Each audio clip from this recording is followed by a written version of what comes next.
and welcome to another battle on WOT Tactics. This time I'm showing you a battle that is actually a replay that's been sent to me by somebody else, and it's on the T37, the American Tier 6 light tank. And the reason why I'm showing you this battle is because it's actually a very good battle and a very good example of what a scout will do during a battle against Tier 8 tanks.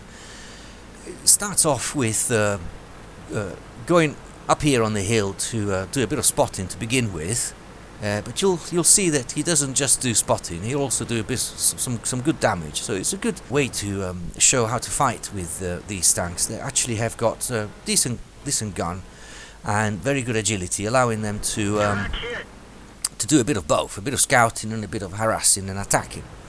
Now, it doesn't start off extremely well because he does spot a couple of enemies, but he also gets his track damage, which it's not a very good start for a scout, for a light tank that needs to have all the agility he can possibly muster. He then decides to do a bit of damage here by peekaboo, and it's actually his kill is actually the first one for the team, so that's not too bad. So he carries on doing a bit of scouting.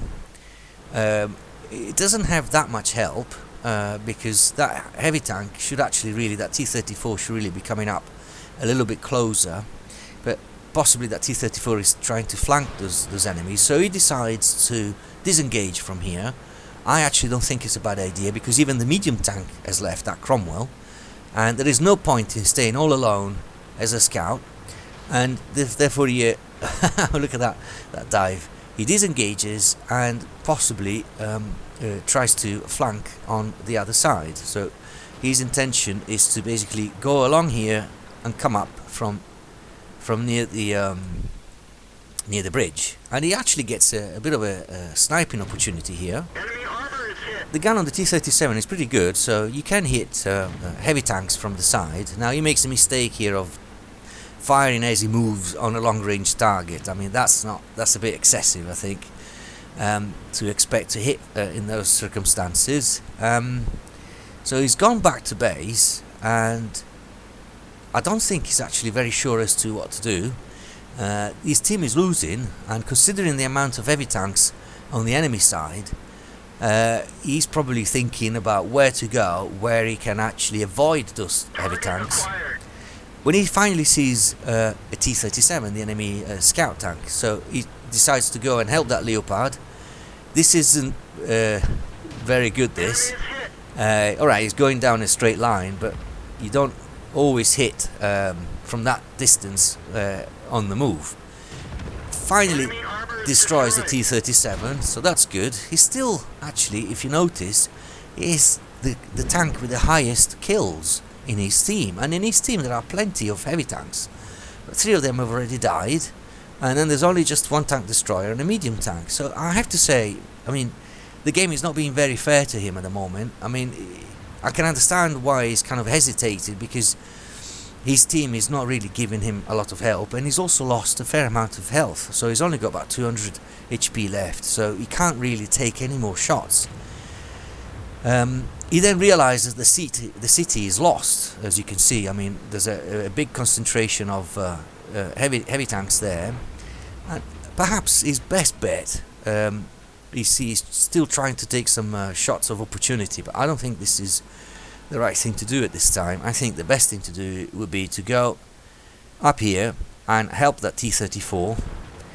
I think actually it's probably the best thing to do there, because together the 2 of them can actually take out that AMX-50 and the R44, and I think eventually he realizes that's the best thing to do, and ready to fire. He still tries to fire on the move, and from such long range it's really difficult to hit, when suddenly, gosh, the T34 is being destroyed. Now that's really bad. However, on that side, it still seems that there is just one heavy tank. So if he can bypass it, he might try to go and capture the base, assuming the R44 won't go for it. Suddenly, he notices that the R44 has actually abandoned this position and has gone further ahead. It actually presents a good opportunity to perhaps hit from behind, and the tank destroyer and the medium tank are pounding it and they destroy it. So hang on a minute, there's a clear path to the base, and finally he decides to go for base, and I think that's the best thing to do, and you'll see that will pay off. There is nobody there to stop him. His team is losing. There are still 4 enemy heavy tanks, and when this is the situation, this is when you cap. You cap when there are enemy heavy tanks still around and you have none, so you're at very high risk of being completely wiped out.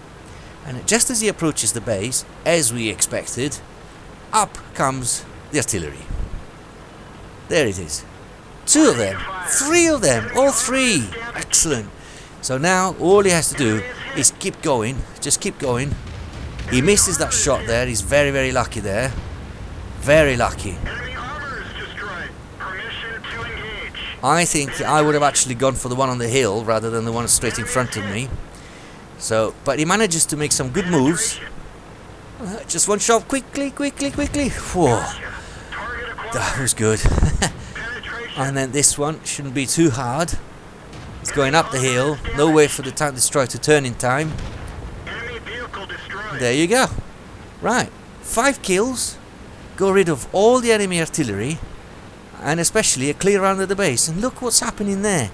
2 heavy tanks are by our base. So, in fact, all 4 of them are by the Allied base. Perfect. Go for the cap now. Go for the cap now. And that's what it does. Sits there, doesn't move. Notice that he still has the 200 hit points. So he wasn't even damaged by splash damage. The enemy is trying to cap, but actually the T28 prototype is doing a good job, and it's basically resetting their cap. In fact, it's also destroying some of them. So this is pretty comfortable. You know, victory should come. Alright, we lost the artillery, but that doesn't matter too much, because the T28 protocol just keeps resetting their cap. Brilliant. Couldn't be better. So that decision to cut through here, and as soon as he noticed that the Jarl had left his position, and just go for base, really paid off big time.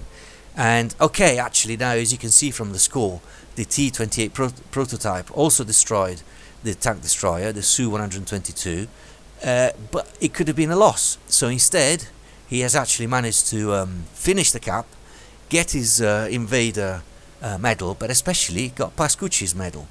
And so that really pays off. Very good damage as well.